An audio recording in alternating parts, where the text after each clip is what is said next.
Aujourd'hui sur le net, au Cameroun, les opposants se mobilisent sur la toile contre le projet de réforme de la Constitution.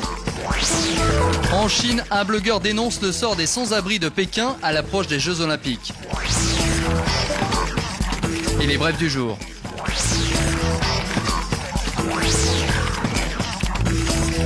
Au Cameroun, le président Paul Biya, au pouvoir depuis 1982, entend réformer la Constitution pour briguer un nouveau mandat. Les internautes se mobilisent en ligne pour protester. Le mouvement de contestation a pris de l'ampleur pendant la grève nationale des taxis. Comme le prouve cette vidéo du 17 février, les tensions émanent principalement des quartiers défavorisés des grandes villes. On voit ici l'opposant Mboua Massok défier les forces de l'ordre et son fils se faire passer à tabac. Après la diffusion de ce document sur Equinox TV, les autorités ont fermé cette chaîne privée. Depuis, la vidéo a été reprise sur de nombreux blogs camerounais où elle fait débat. Pour ce blogueur, le moment est venu pour le peuple de s'élever contre Biya. Il l'appelle à s'inspirer de l'exemple kényan et à prendre le pouvoir par la rue. L'écrivain camerounais Georges Gouane décrypte dans ce document en ligne l'histoire de l'opposition camerounaise depuis l'introduction du multipartisme en 1990.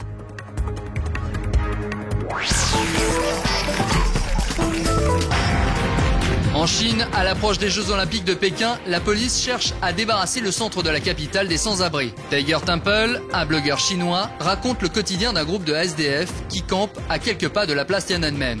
Il décrit entre autres comment les forces de police ont détruit la semaine dernière le campement de fortune du petit groupe. Il poste des photos de l'un d'eux en larmes et à bout de nerfs. En 2007, le cyberreporter avait déjà traversé 4 des régions les plus pauvres du pays à bicyclette. Objectif, témoigner sur son blog de l'extrême pauvreté dans les provinces du centre-nord. Une pauvreté qui explique en partie l'exode rural vers Pékin et forcément l'envolée du nombre de sans-abri dans la capitale, illustré dans ce photomontage en ligne.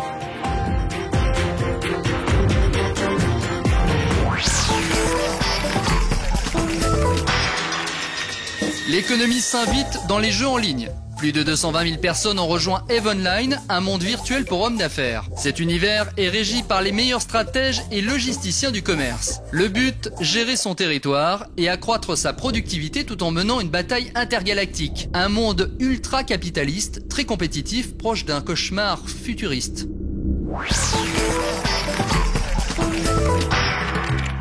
Avec l'ouverture des noms de domaine en .asia, les internautes spéculateurs se ruent pour acheter toutes les adresses.